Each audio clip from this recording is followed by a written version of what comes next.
জীবনে হবে কি আপনার দিদার ইয়া রাসূলুল্লাহ, বলেন না জীবনে হবে কি আপনার দিদার ইয়া রাসূলুল্লাহ, আশায় রয়েছি আমরা গুনাহগার ইয়া রাসূলুল্লাহ। জগতের যেই দিকে তাকায় দরদি আর তো কেহ নাই, জগনে হবে কি আপনার দিদার ইয়া রাসূলুল্লাহ। রসুলকে দেখলে লাভ আছে না নাই? কিরকম লাভ জানেন? ইমামে তিরমিজি ও মুসলিমান, ওই মুসলমানকে কখনো জাহান্নামের আগুন স্পর্শ করবে না। মান রাআনি, যে আমি রসুলকে স্বপ্নে দেখছি। সুবহানাল্লাহ বলেন। শুধু তাই নয়, ওয়ামান রাআ মান রাআনি, আমারে একজন স্বপ্নে দেখছে, যদি ওই ব্যক্তিকে কেউ দেখে তার জন্য আমার আল্লাহ জাহান্নামের আগুন হারাম করে দেবে। সুবহানাল্লাহ। রসুলকে দেখলে লাভ আছে না নাই? দুনিয়ার এমপিরে দেখলে জাহান্নামের আগুন হারাম হবে, হবে নি? প্রধানমন্ত্রীরে দেখলে, বড় বড় এমপি মন্ত্রী দাদা বাদশাদেরকে দেখলে জাহান্নামের আগুন হারাম হবে না। পৃথিবীর কাউকে দেখলে আপনার জাহান্নামের আগুন হারাম না, কিন্তু রসুল বললেন আমাকে যদি দেখো তাহলে মান রাআনি ফাকাদ রাআল হক, যে আমারে দেখছে সে সত্যি আমি রসুলকে দেখছে, কারণ আমি রসুলের সূরত শয়তানে ধারণ করতে পারে না। এই জন্য রসুলের সাহাবী হযরতে হাসান বিন সাবিত রাদিয়াল্লাহু তাআলা, এখন তো নাতে রাসূল পড়লে কারো কাছে ভালো লাগে, কারো কাছে ভালো লাগে না, মাইক দিয়া বললে কত ধরনের কথা, কিন্তু আসলে যদি জানতেন এই রসুলের নাতে মুস্তাফা পড়ার কি ফজিলত।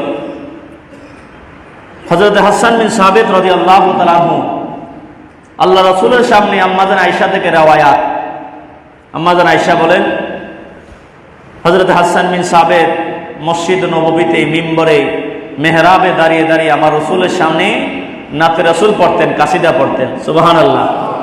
কি পড়তেন? উনি বলতেন ওয়াহসানু মিনকা লাম তারাকাতু আইনি ইয়া রাসূলুল্লাহ ওয়া আজমালু মিনকা লাম তালিদিন নিসাউ। সুবহানাল্লাহ। উনি বলতেন ওয়াহসানু মিনকা লাম তারাকাতু আইনি ইয়া রাসূলুল্লাহ, আমার এই চোখ দিয়ে পৃথিবীতে যত সৌন্দর্য দেখছি, ইয়া রাসূলুল্লাহ আপনার মতো সৌন্দর্য আমি পৃথিবীতে আর কাউকে দেখি নাই। ওয়া আজমালু মিনকা লাম তালিদিন নিসাউ, পৃথিবীতে যত নারী যত সন্তান প্রসব করেছে করবে, ওয়া আজমালু মিনকা লাম তালিদিন নিসাউ, আপনার মতো এত পবিত্র এত সুন্দর সন্তান পৃথিবীতে কোনো নারী জন্ম দিতে পারবে না। শুধু এখানেই শেষ নাই, উনি বলতেন খলিকতা মুবাররাআন মিন কুল্লি আইন, আল্লাহ যেমনি ইচ্ছা করেছেন আল্লাহ আল্লাহর মতো করে আপনি রসুলকে সৃষ্টি করেছেন। খলিকতা মুবাররাআন মিন কুল্লি আইবিন, আইব বুঝেননি? দোষ ত্রুটি থেকে মুক্ত করে। কাআন্নাকা কাদ খলিকতা, যেমনি ভাবে ইয়াকুত পাথর, এটাও পাথর, রেলের পাথরের সাথে ইয়াকুত পাথরের মিল আসেনি? রেলের পাথরের সাথে স্বর্ণকারের যে পাথর, যেটা দিয়ে এটাকে কি বলে? কষ্টি পাথর। রেল লাইনের পাথর আর কষ্টি পাথরের সাথে মিল আসেনি? দুটোটার দাম কি এক? বলেন তো। ঠিক তদ্রুপ ভাবে রসুলের সাথে পৃথিবীর কারো কোনো মেশাল চলবে না। আল্লাহ পাকের দরবারে শুকরিয়া, যিনি আমাদেরকে রসুলের শ্রেষ্ঠ উম্মত বানিয়ে বিনা দরখাস্তে বিনা পর্দায় বিনা দরখাস্তে আমার আল্লাহ তার রসুলের উম্মত বানিয়ে প্রেরণ করেছেন। আমাদের প্রত্যেকের দুরুদের নজরানা আল্লাহ যেন তার রসুল আরবি হুজুরে পাকের রওজায়ে আতহারে আমাদের দুরূদ শরীফগুলিকে যেন কবুল করে আমরা সকলে পড়ি আমিন। জুমার দিনের কিছু আমল আছে, আমরা তো জবান বন্ধ করে রাখি, বলে হুজুরে পড়ুক, আমাদের পড়ার দরকার নাই। কিন্তু জানলে অবাক হয়ে যাবেন, আল্লাহ রসুল ইমামে তিরমিজি হাদিস নোট করেছেন, আল্লাহ রসুল ইরশাদ করেছেন, ইন্না আউলান নাসি বি ইয়াউমাল কিয়ামা আকসারহুম আলাইয়াস সালাহ। আল্লাহ রসুল বলে সুবহানাল্লাহ। লাভ আছে না নাই? বলেন আছে কি না? আছে।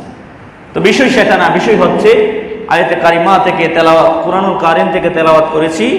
আল্লাহ বলেছেন, ওয়ামা খালাকতুল জিন্না ওয়াল ইনসা ইল্লা লিয়াবুদুন।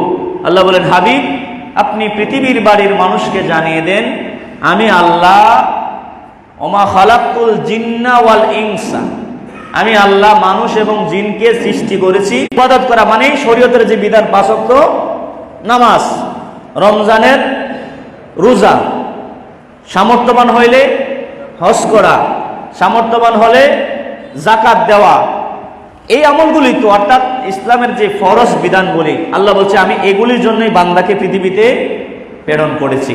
তাহলে ডিউটি দিছে কে? বলেন ডিউটি কার? আল্লাহ। করে সে কি 30 দিনের টাকা পাবে? বলেন পাবে? যে 15 দিন করলো সে কি পুরো 1 মাসের হাজিরা পাবে?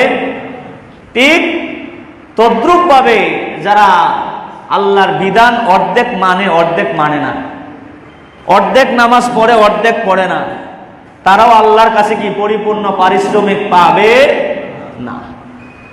আর আপনি আল্লাহর ডিউটি পালন করছেন, আল্লাহ বলছে ইবাদতের জন্য, আপনি ইবাদত করে যাচ্ছেন, ইবাদতে ভুল ত্রুটি থাকতে পারে, কারণ আমরা মানুষ, তো ইবাদতের ভুল ত্রুটি থাকতে পারে, কিন্তু আপনি আল্লাহর হুকুম মানতেছেন, আল্লাহর কি হুকুম মানতেছেন। ওই যে বলছিলাম না মুসা আলাইহিস সালাতু ওয়াস সালামের কথা, এক উম্মত গেছে মুসা আলাইহিস সালাতু ওয়াস সালামের কাছে, একাধারে 40 বছর নামাজ পড়ছে, আল্লাহর ইবাদত করছে, সুবহানাল্লাহ বলেন না। মুসা আলাইহিস সালাতু ওয়াস সালামের কাছে গেছে, গিয়ে বলতেছে আল্লাহর পয়গম্বর মুসা, মুসা আলাইহিস সালাতু ওয়াস সালামের লকব হচ্ছে মুসা কালিমুল্লাহ, মানে যিনি আল্লাহর সাথে কথা বলতেন, সুবহানাল্লাহ। তাও একটা দুইটা না, দৈনিক 1000 কথা বলতেন, সুবহানাল্লাহ বলেন। কোথায় গিয়ে? তুর পাহাড়ে। মুসা নবীর উম্মত মুসা আলাইহিস সালাতু ওয়াস সালামের কাছে গেলেন, বলেন মুসা নবী আপনি তো আল্লাহর সাথে কথা বলেন, আল্লাহর সাথে আপনার অনেক কথোপকথন হয়, আপনি আগামীকাল যখন আল্লাহর সাথে সাক্ষাতে যাবেন, যখন আল্লাহর সাথে কথা বলতে যাবেন, আপনার কাছে আমার একটা দরখাস্ত, আমি একাধারে 40 বছর পর্যন্ত আমি ইবাদত করতেছি, নামাজ পড়তেছি, আল্লাহর কাছে গিয়ে জানবেন, আল্লাহর কাছে এইটা জিজ্ঞেস করবেন আমার নামাজ আল্লাহর দরবারে কবুল হয়েছে কিনা। সুবহানাল্লাহ। মুসা আলাইহিস সালাম তুর পাহাড়ে গেলেন, তুর পাহাড়ে দাঁড়াইলেন, আল্লাহর সাথে কথা বললেন, আল্লাহকে উম্মতের কথা জিজ্ঞেস করলেন, বার এলাহি আমার উম্মত আপনার কাছে জানতে চাইছেন, আমার উম্মত 40 বছর পর্যন্ত একাধারে আপনার ইবাদত করতেছে, নামাজ পড়তেছে, ও বার এলাহি সে জানতে চায় তার ইবাদত, তার বন্দেগী আল্লাহ তুমি কবুল করছো কিনা। আল্লাহ বলেন মুসা তারে জানিয়ে দাও আমি একদিনের ইবাদতও আমি আল্লাহ কবুল করতাম, নামাজ পড়ছি, কবুল করলে করব, না করলো না এটা তার ব্যাপার, আমারে বলছে আমি এটা পালন করছি, সুবহানাল্লাহ বলেন।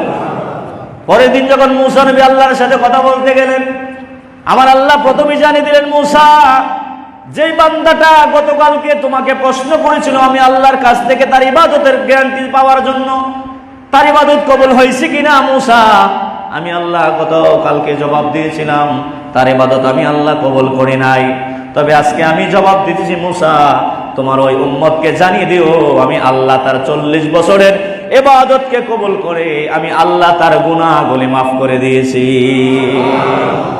মুসা নবী বলেন আল্লাহ ব্যাপারটা বুঝলাম না, গতকাল কি তো বললা তার ইবাদত কবুল হয়েছে না। আল্লাহ বলেন মুসা আমি আল্লাহ যা জানি তুমি তা জানো না, আমি আল্লাহ যা বুঝি তুমি তা বুঝো না। ও মুসা আমি তো তার ইবাদতের দিকে তাকাই না, তার নিয়তের দিকে আমি আল্লাহ তাকাইছি। এই যে তোমার কাছে সে বলেছে আল্লাহ হুকুম করেছে পড়ার জন্য, আমি আল্লাহর হুকুম পালন করছি, পাল কবুল করার মালিক হচ্ছে আল্লাহ, হুকুম পালন করার মালিক হচ্ছি আমি, আল্লাহর হুকুম পালন করেছি, তার এই কথাটা আমার কাছে ভালো লাগছে। ও মুসা, আমি আল্লাহ এই জন্য তার 40 বছরের ইবাদতকে কবুল করে তার গুনাহগুলি আমি মাফ করে দিয়েছি। এই জন্য ইবাদত করব, আল্লাহ মাফ করতে পারেন। আল্লাহ তো গাফফার, ঠিক কিনা? আল্লাহ গাফফার।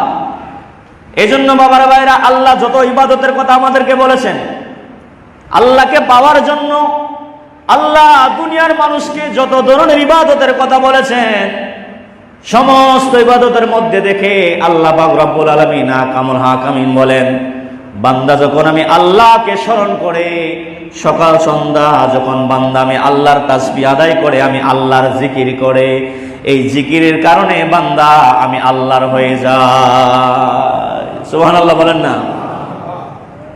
এই জন্য বান্দা যত বেশি জিকির করে, বান্দা তত আল্লাহর কাছে চলে যায়।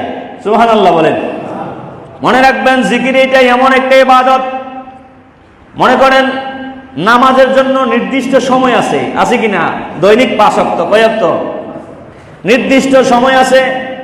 রোজার জন্য নির্দিষ্ট মাস আছে, বছরে 12 মাসে 1 মাস আপনাকে রোজা রাখতে হয়। হজের জন্য নির্দিষ্ট মাস আছে, নির্দিষ্ট সময় আছে, নির্দিষ্ট হুকুম আছে। যাকাতের জন্য নির্দিষ্ট মাস আছে, যাকাতের জন্য নির্দিষ্ট নেশাব আছে। কিন্তু জিকির করা, আল্লাহর তাসবিহ আদায় করা, আল্লাহকে স্মরণ করা, এইটার জন্য কোনো মাসের প্রয়োজন নাই, কোনো সপ্তাহের প্রয়োজন নাই, কোনো সময়ের প্রয়োজন নাই, কোনো ঘন্টার প্রয়োজন নাই। আল্লাহ বলেন, বান্দা যখন আপনি আল্লাহর তাসবিহ পড়তে পারেন, কিন্তু নামাজের জন্য ওযুর দরকার লাগে। এই জন্য বাবারা ভাইরা, মানুষের জীবনের মধ্যে সবচাইতে দামি জিনিস কোনটা জানেননি? বলেন তো কোনটা? রূহ। বলেন কি? রূহ। এটা হচ্ছে মানুষের জীবনের সবচাইতে দামি। রূহ আছে, আপনার জীবনের দাম আছে। এই যে গতকালকে না এর আগের দিনে মানুষের যে এরকম রূহের মূল্য আছে, রূহ থাকলে তার জীবনের মূল্য আছে। রূহ যতক্ষণ পর্যন্ত আসা যাওয়া করে, ততক্ষণ পর্যন্ত তার বেড়াগিরি বাহাদুরি চলে। যখন এইটা বন্ধ হয়ে যায়, তার বেড়াগিরি শেষ বা তার বাহাদুরি শেষ, মানুষ তাকে মৃত বলে। আমার রাসূল সাল্লাল্লাহু আলাইহি ওয়াসাল্লাম, আমার আল্লাহ পৃথিবীকেও আমার আল্লাহ একটা রূহ দিয়ে পাঠিয়েছে। সুবহানাল্লাহ বলেন। কি দিয়েছে আল্লাহ? রূহ। আমার রাসূল বলেন, পৃথিবীকেও আমার আল্লাহ একটা রূহ দিয়েছে। এই রূহের নাম কি জানেননি? আল্লাহ রাসূল সাল্লাল্লাহু আলাইহি ওয়াসাল্লাম বলেন, দুনিয়ার মানুষ শুনে নাও, আমার আল্লাহ পৃথিবীর মধ্যে যে রূহ দিছে, এই রূহের নাম হচ্ছে আল্লাহর জিকির। আল্লাহ রাসূল সাল্লাল্লাহু আলাইহি ওয়াসাল্লাম ইরশাদ করেছেন, ক্বালা রাসূলুল্লাহ সাল্লাল্লাহু আলাইহি ওয়াসাল্লাম, লা তাকুমুস সাআ ফিল আরদি হাত্তা ইয়াকুলু আল্লাহ আল্লাহ। পৃথিবীর জমিনের রূহের নাম হচ্ছে আমার আল্লাহ পাকের জিকির। সুবহানাল্লাহ বলেন। জিকির যতদিন চলবে ততদিন পৃথিবী চলবে। জিকির যতদিন থাকবে ততদিন পর্যন্ত পৃথিবী থাকবে। ঘোষণা কার? রহমাতুল লিল আলামিনের রাসূল বলেছেন, লা তাকুমুস সাআ। এ দুনিয়ার মানুষ, আমার আল্লাহ পৃথিবীটাকে ততক্ষণ পর্যন্ত ধ্বংস করবে না, ততক্ষণ পর্যন্ত কিয়ামত ঘটাইবে না, ততক্ষণ পর্যন্ত পৃথিবীটাকে আমার আল্লাহ স্থির রাখবে, যতক্ষণ পর্যন্ত আল্লাহর জিকির জমিনের মধ্যে চলবে। লা তাকুমুস সাআ হাত্তা ইয়াকুলু ফিল আরদি আল্লাহ আল্লাহ। আল্লাহর নবীর পবিত্র জবান দিয়ে ঘোষণা দিয়েছেন, যতক্ষণ পর্যন্ত বান্দার জবান দিয়ে আমার আল্লাহ আল্লাহ নামের জিকির করবে, ততক্ষণ পর্যন্ত আমার আল্লাহ পৃথিবীটাকে ধ্বংস করবে না। আল্লাহু আকবার বলেন। আল্লাহর জিকিরের মূল্য আছে না নাই? বলেন আসেনি? তো বলেন তো, পৃথিবীর রূহের নাম কি? আল্লাহর জিকির। বলেন না, রূহের নাম কি? আল্লাহর জিকির। হযরত মূসা আলাইহিস সালাতু ওয়াস সালামের কথা বলেছিলাম, স্মরণ আসেনি? আল্লাহর সাথে কি বলতো? কথা বলতো। কোথায় গিয়ে? তুর পাহাড়ে গিয়ে। মূসা আলাইহিস সালাতু ওয়াস সালাম আল্লাহকে অনেক ধরনের কথা জিজ্ঞাসা করতেন। মূসা আলাইহিস সালাতু ওয়াস সালাম আল্লাহর সাথে যখন কথা বলতেন, মনের যত প্রশ্ন থাকতেন সব প্রশ্ন আল্লাহর কাছে বলতেন। হঠাৎ একদিন মূসা নবী আল্লাহকে জিজ্ঞেস করে বসলেন, আল্লাহ ও আমার এলাহি, তোমার দরবারে জানতে চাই আল্লাহ, পৃথিবীর জমিনের মধ্যে তুমি অনেক মানুষ দিয়ে পৃথিবীটাকে সাজাইছো, ঠিক কিনা? ও আল্লাহ, পৃথিবীতে অনেক মানুষ আছে, কিয়ামতের আগ পর্যন্ত পৃথিবীর জমিনে অনেক মানুষ আসবে। বারে এলাহি, ও মাওলা, তোমার কাছে জানতে চাই মাওলা, এই মানুষগুলির মধ্যে থেকে আল্লাহ কোন মানুষগুলিকে তুমি সবচাইতে বেশি ভালোবাসো, কোন মানুষগুলিকে তুমি সবচাইতে বেশি মহব্বত করো, কোন মানুষগুলির প্রতি তোমার রহমতের নজর আছে। সুবহানাল্লাহ। ও আল্লাহ, জানতে চাই কোন মানুষগুলিকে তুমি সবচাইতে বেশি ভালোবাসো।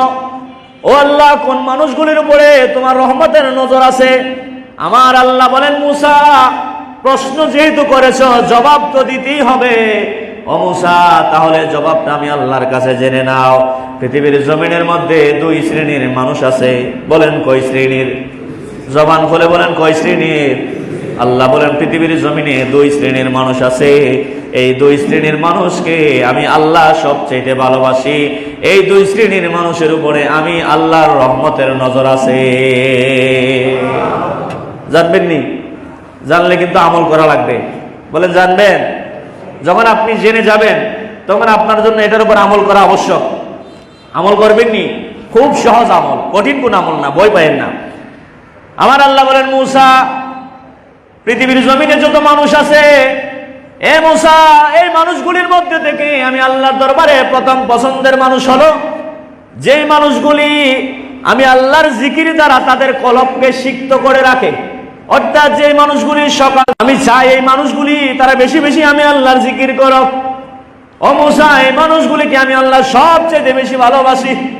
দুই নম্বর হলো মুসা, পৃথিবীর জমিনে দুই নম্বর মানুষ, দুই শ্রেণীর মানুষ ওই মানুষগুলি যেই মানুষগুলি হালাল খাবার খায়, হারাম থেকে নিজেকে বিরত রাখে, যে মানুষগুলি হালাল রিজিক অন্বেষণ করে, যেই মানুষগুলি হালাল রিজিক খায়, এই মানুষগুলিকে আমি আল্লাহ সবচাইতে বেশি ভালোবাসি। সুবহানাল্লাহ। আসতে কোন আর জোরে বলেন সুবহানাল্লাহ। বলেন, দুইটা জিনিস কি খুব কঠিন? জিকির পারে না এমন কোন মানুষ আছে? যে মাদ্রাসায় পড়ছে, স্কুলে পড়ছে, সেও পারে। যে মাদ্রাসার বারান্দায় যায় না, স্কুলের বারান্দায় যায় না, সেও আল্লাহর জিকির পারে। বলেন পারে কিনা? তো এটা কি কঠিন আমল? কিন্তু আল্লাহর দরবারে কি খুব পছন্দনীয় আল্লাহর দরবারে। আর হলো হালাল খাবার। আল্লাহ রসুল বলে যে, মুসা নবী বলেন, আল্লাহ দুই শ্রেণীর দুই নম্বর শ্রেণী কারা? আমার আল্লাহ জবাব দিয়েছেন, দুই শ্রেণী, দুই নম্বর শ্রেণী হলো যারা হালাল খাবার খায়। এই হালাল খাবারকারী যারা, তাদেরকে আমি আল্লাহ সবচাইতে বেশি ভালোবাসি। এই জন্য ইবাদত কবুল হওয়ার জন্য অন্যতম শর্ত হলো হালাল খাবার খাওয়া। কি খাওয়া? ধরেন আপনি নামাজ পড়লেন, কিন্তু আপনি উযু করলেন না। নামাজের গুরুত্ব দিছেন, খুব মনোযোগ, নামাজের গুরুত্ব দিছেন, এমন ভাবে আসছেন যে আমি নামাজটা পড়ে ফেলবো, উযুর দরকার নাই। বলেন আপনার নামাজ হইবনি? বলেন নামাজ হবে। ঠিক ওযু ছাড়া যেইভাবে নামাজ পড়লে আপনার নামাজ হবে না, আপনার নামাজ আল্লাহর দরবারে কবুল হবে না, বরং আপনি গুনাহগার হবেন। কি হবেন? আপনি গুনাহগার হবেন। ঠিক তেমনি ভাবে যদি বান্দা হালাল খাবার না খায়, যদি বান্দা হালাল রিজিক না খায়, হারাম খাবার খায়া যদি মানুষ আল্লাহর ইবাদত বন্দেগী করে, মানুষ নামাজ পড়ে, ওযু ছাড়া নামাজ পড়লে যেভাবে নামাজ আল্লাহর দরবারে কবুল হবে না, হালাল খাবার না খায় না আল্লাহর ইবাদত করলে এই ইবাদতও আল্লাহর দরবারে কবুল হবে না। কথা বলেন ঠিক কি না? আপনারা বলেন হালাল খাবার খাওয়ার দরকার আছে না নাই? বলেন আছে রে। এই জন্য কত অভিযোগ, হুজুর আল্লাহর দরবারে কত কিছু চাই, আল্লাহ তো দরখাস্ত কবুল করে না, দরখাস্ত মঞ্জুর করে না। আল্লাহর কাছে কত কান্নাকাটি করি, আল্লাহ ও মায়ের আল্লাহ এইটা দাও, ওইটা দাও, আল্লাহ এই আশা পূরণ করো, ওই আশা পূরণ করো। আল্লাহ কবুল করে না। কেন আল্লাহ কবুল করে না জানেননি? কারণ আমাদের চাওয়ার মধ্যে সমস্যা রয়ে গেছে। ঠিক কিনা? বেজাল আছে আমাদের মধ্যে। পৃথিবীতে এমনও মানুষ আছে যাদেরকে মুস্তাজাবুদ দাওয়া বলা হয়। এই মানুষগুলি যদি আল্লাহর দরবারে কোনো কিছু চায়, এই মানুষগুলি যদি আল্লাহর দরবারে কিছু চেয়ে বসে, আল্লাহ পাক রব্বুল আলামিন সাথে সাথে এই মানুষগুলিকে আমার আল্লাহ সাথে সাথে তাদের পাওনা দিয়ে দে। আল্লাহ বলেন পৃথিবীর জমিনে ওই রকম মানুষ যারা হয়েছে, ওই রকম মানুষ যারা হবে, এই মানুষগুলো হইতে গেলে আমি আল্লাহ নামের তাসবিহ পড়তে হবে, আমি আল্লাহ নামের জিকির করা লাগবে। বলি সুবহানাল্লাহ। এই জন্য যারা জিকির করে তাদের মর্যাদা আছে না নাই? জিকির মানে শুধু বসে বসে এইভাবে আল্লাহ আল্লাহ জিকির করা এটা না। জিকির মানে কোরআন তেলাওয়াত। জিকির কি? কোরআন তেলাওয়াত, এইটাও একটা জিকির। নামাজ পড়া এটাও আল্লাহর জিকির। নামাজ পড়া কি? এইটাও আল্লাহর জিকির। কোরআন তেলাওয়াত করা এটাও আল্লাহর জিকির। আবার আপনি নামাজের বাহিরে কোরআন তেলাওয়াত ছাড়াও আপনি বসে বসে আল্লাহর জিকির করতেছেন, আল্লাহকে স্মরণ করতেছেন। আল্লাহ পাক রব্বুল আলামিন বলেন এইটাও আমি আল্লাহর জিকির। সুবহানাল্লাহ। এখন আপনি নামাজ কালাম কোনো কিছু নাই, কিন্তু আল্লাহর জিকির করতেছেন, শরীয়ত বাদ দিতেছেন, এই জিকির কবুল হইব? বলেন কবুল হবেনি। এই জন্য হাদিসে পাকের মধ্যে আসে, গভীর মনোযোগ, যে যেখানে আছে বসে যান। আল্লাহ নবী সাল্লাল্লাহু আলাইহি ওয়াসাল্লাম বলেন হাদিসে পাকের মধ্যে, ওয়ানিন নু'মান ইবনে বাশীর রাদিয়াল্লাহু তাআলা আনহু قال قال رسول الله, সবাই বলেন সাল্লাল্লাহু আলাইহি ওয়াসাল্লাম, আলা ওয়া ইন্না ফিল জাসাদি মুদগাতান ইযা সালুহাত সালুহাল জাসাদু কুল্লু ওয়া ইযা ফাসাদাত ফাসাদাল জাসাদু কুল্লুহু আলা ওয়া হিয়াল কালব। জোরে বলেন সুবহানাল্লাহ। আমার নবী বলেন আলা, সাবধান, ওয়া ইন্না ফিল জাসাদি মুদগাতান ইযা সালুহাত সালুহাল জাসাদু কুল্লুহু। আমার আল্লাহ বলেন প্রত্যেকটা বনি আদমের বাম স্তনের 2 আঙ্গুল নিচে আমার আল্লাহ একটা মাংসের টুকরা ফিট করে দিয়েছেন। একটা মাংসের টুকরা আছে, ওয়াইজা ফাসাদাত ফাসাদাল জাসাদু কুল্লু। যে ব্যক্তির এই মাংসের টুকরাটা সুস্থ আছে, যে ব্যক্তির এই মাংসের টুকরাটা পবিত্র আছে, তার গোটা শরীরটা পবিত্র। সুবহানাল্লাহ বলেন। ওয়াইজা ফাসাদাত ফাসাদাল জাসাদু কুল্লু। আর যে ব্যক্তি এই মাংসের টুকরাটা অসুস্থ হয়ে আছে, কি হয়ে আছে? এই মাংসের টুকরা অসুস্থ হয়ে আছে, এই মাংসের টুকরা অপবিত্র হয়ে আছে, আল্লাহর নবী বলেন তার গোটা শরীরটাই যেন অপবিত্র হয়ে আছে। বলেন দুনিয়ার সুস্থতার জন্য ডাক্তারের পরামর্শ নেওয়া লাগে, MBBS দেখা লাগে, মেডিসিন বিশেষজ্ঞ দেখা লাগে, আরো কত ধরনের ডাক্তার দেখা লাগে। আপনার এই যে অসুস্থ হয়ে আছে, সাহাবীরা জিজ্ঞেস করেছিলেন, ইয়া রাসূলুল্লাহ এই গোশতের টুকরার নাম কি? আমার নবী বলেছেন আলা ওয়াহিয়াল কালব। সাহাবীরা এটা অন্য কোনো জিনিস না, এটা হচ্ছে বান্দার কলব। সুবহানাল্লাহ। বলেন কলব পবিত্র, গোটা শরীর পবিত্র। আর কলব অপবিত্র, বান্দার সমস্ত শরীর অপবিত্র। এখন কলবকে যদি অপবিত্র বানায়া শরীরকে নাপাক কইরা যদি আপনি ইবাদত করেন, এই ইবাদত আল্লাহর দরবারে কবুল হবে না, আল্লাহর দরবারে মকবুল হবে না। যদি আল্লাহর দরবারে দোয়া কবুল করতে হয়, ইবাদত কবুল করতে হয়, এই কলবটাকে আপনাকে পবিত্র করা লাগবে। আল্লাহর নবী বলেন এই কলবকে পবিত্র করার অন্যতম মেডিসিন হলো, এটা দুনিয়াবি জাগতিক কোনো মেডিসিন না। এই মেডিসিন ডাক্তারের দোকানে পাওয়া যায় না, এই মেডিসিন ফার্মেসির দোকানে পাওয়া যায় না, এই মেডিসিন পৃথিবীর কোথাও পাওয়া যাবে না। এই মেডিসিনের নাম হলো আমার আল্লাহ নামের জিকির। বলি সুবহানাল্লাহ। মেডিসিন নাম কি? আল্লাহ জিকির। বলেন মানুষ বান্দা যত জিকির করবে তত বান্দার কলব আল্লাহ পরিষ্কার করবে। সুবহানাল্লাহ। কাপড়ের ময়লা পরিষ্কারের জন্য যেই রকম মেডিসিনের প্রয়োজন, যদি সাধারণ পাউডারে কাজ না হয়, বিভিন্ন ধরনের মেডিসিন দেয়। আল্লাহ নবী বলেন ঠিক তদ্রুপ ভাবে বান্দার কলবকে ওয়াশ করার জন্য দুনিয়ার পানি দ্বারা এটা ওয়াশ করা সম্ভব না। জাগতিক দুনিয়াবি কোনো নদ নদীর পানি দ্বারা, টিউবওয়েলের পানি দ্বারা, নলকূপের পানি দ্বারা কলব দৌত করার সুযোগ নাই। কলব দৌত করলে পবিত্র হবে না। এই কলব দৌত করার, কলব পবিত্র করার অন্যতম মাধ্যম হলো আমার আল্লাহ নামের জিকির। বলি সুবহানাল্লাহ। আল্লাহু আকবার। বল। যারা জিকির করে তাদের এমন মর্যাদা, তাদের এত মর্তবা আল্লাহ দিয়েছেন। গভীর মনোযোগ, সূরা কাহফের তাফসীরের মধ্যে দেখলাম 24 নম্বর, সম্ভবত 28 নম্বর আয়াতের তাফসীরের মধ্যে দেখলাম আমার আল্লাহ পাক রব্বুল আলামিন আহকামুল হাকিমিন কোরআনুল কারীম আয়াত নাজিল করেছেন। আমার সাথে সাথে পড়ুন বিসমিল্লাহির রাহমানির রাহিম। ওয়াসবির নাফসাকা মা'আল্লাযীনা ইয়াদউনা রাব্বাহুম বিল গাদাতি ওয়াল আশিয়্যি। আমার আল্লাহ বলেন, হাবিব ওয়াসবির নাফসাকা মা'আল্লাযীনা ইয়াদউনা রাব্বাহুম, এটা সূরা কাহফের মধ্যে আছে।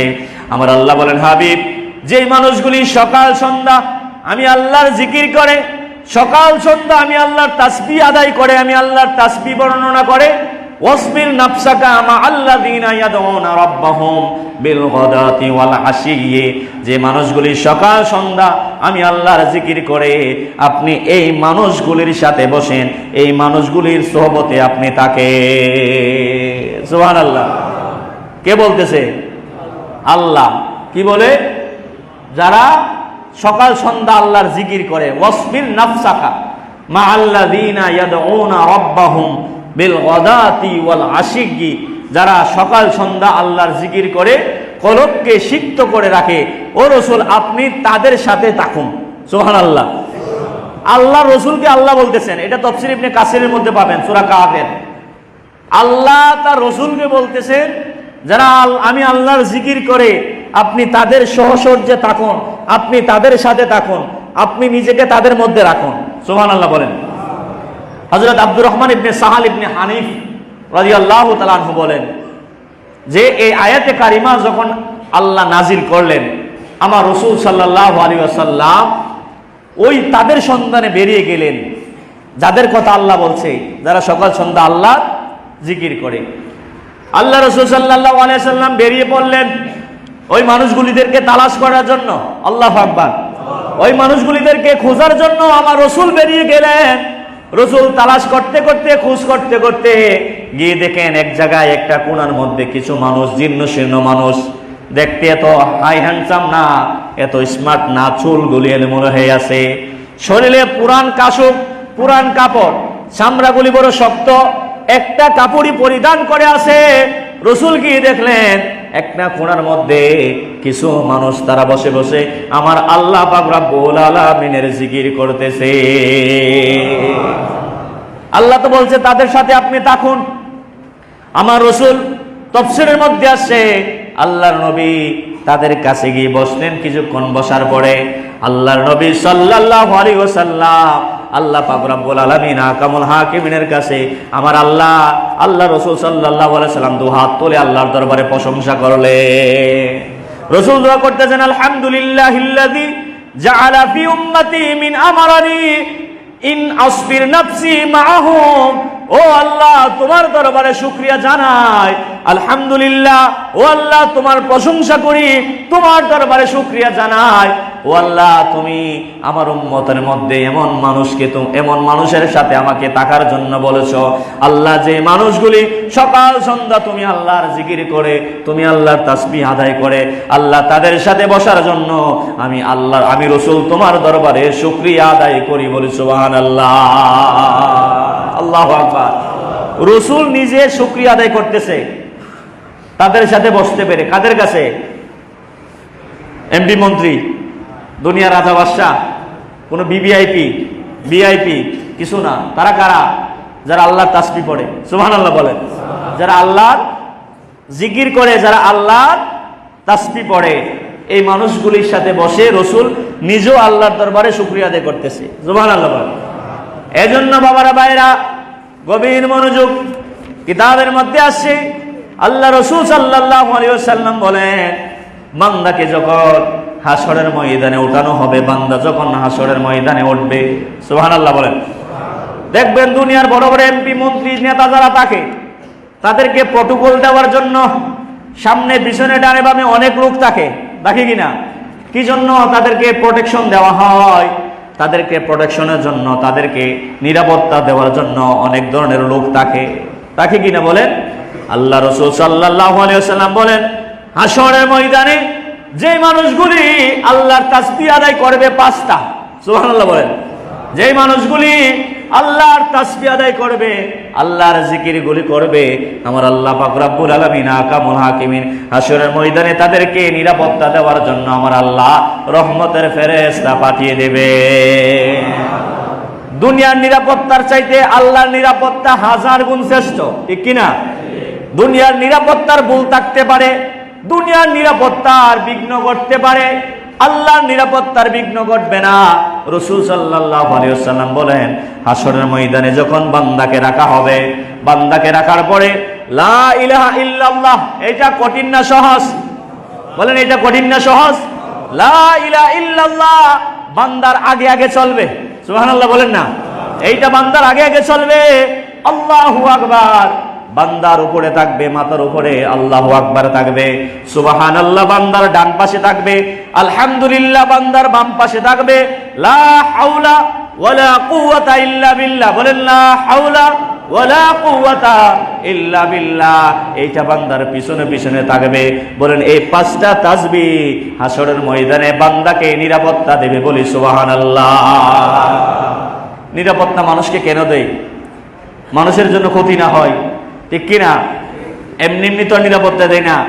বুলেট প্রুফ গাড়ি মানুষ কেন কিনে, কেন ব্যবহার করে? বলে এটাতে চললে জীবনের নিরাপত্তা আছে, মানুষের অনিষ্ট, মানুষের হিংসা থেকে বাঁচতে পারবো, জীবনের নিরাপত্তার জন্য এগুলি ব্যবহার করে। তো রাসূল বলতেছেন প্রথমত সুবহানাল্লাহ, প্রথম কি? সুবহানাল্লাহ, তারপরে আল্লাহু আকবার, লা ইলাহা ইল্লাল্লাহ, আলহামদুলিল্লাহ, লা হাওলা ওয়ালা কুওয়াতা ইল্লা বিল্লাহ। এই পাঁচটা তাসবিহ পড়লে পাঁচ দিক থেকে আল্লাহ রাসূল বলেন বান্দাকে আমার আল্লাহ প্রোটেকশন দেবে, জোরে বলি সুবহানাল্লাহ। আপনাকে দরখাস্ত দেওয়া লাগবে না, আল্লাহ নিজেই দেবে, সুবহানাল্লাহ বলেন না? আপনাকে দরখাস্ত দেওয়া লাগবে না, আল্লাহ নিজ থেকে আপনার কাছে পাঠিয়ে দেবে, এই ফেরেশতারা যাও তাকে গিয়ে তোমরা প্রোটেকশন দাও, নিরাপত্তা দাও, বান্দার যেন কোনো ক্ষতি না হয়, সুবহানাল্লাহ বলেন।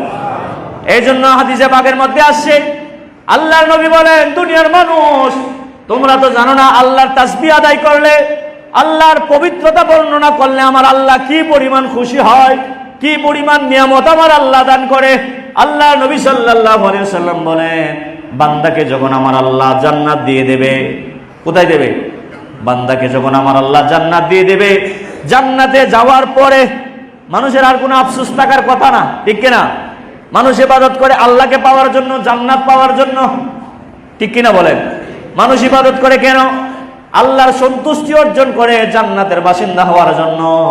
আমার নবী সাল্লাল্লাহু আলাইহি ওয়াসাল্লাম বলেন দুনিয়ার মানুষ জান্নাতে যাওয়ার পরেও কিছু কিছু মানুষ তারা জান্নাতে বসে বসে আফসোস করবে, হায় হায় হায় হায় হায় হায়, যদি আরো বেশি করতাম, যদি আরো বেশি করতাম, জোরে বলি সুবহানাল্লাহ।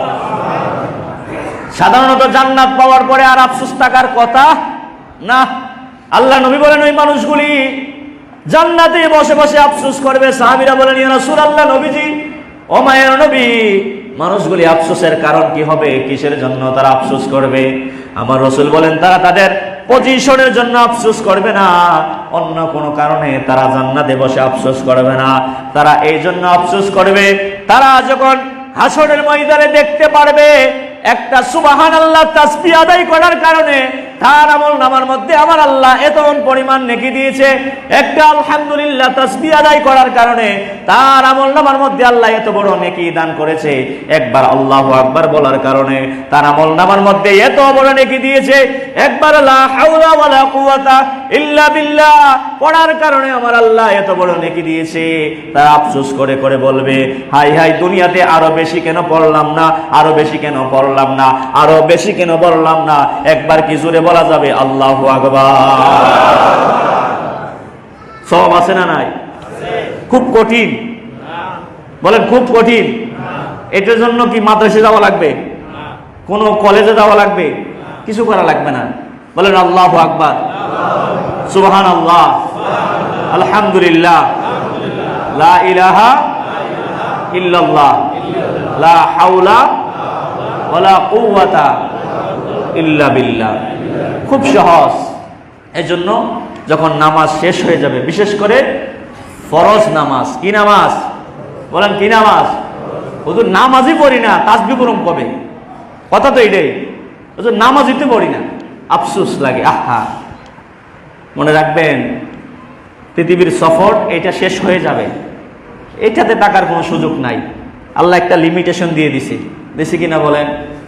একটা লিমিটেশন দিছে, আপনি পিছনে তাকান না, আপনি একটু পিছনে তাকান, যে বাবা সন্তান জন্ম দিছে, সন্তানরে লালন পালন করছে, নিজে না খায়া সন্তানরে খাওয়াইছে, কত কষ্ট করছে। বাবা তো নাই, আছে?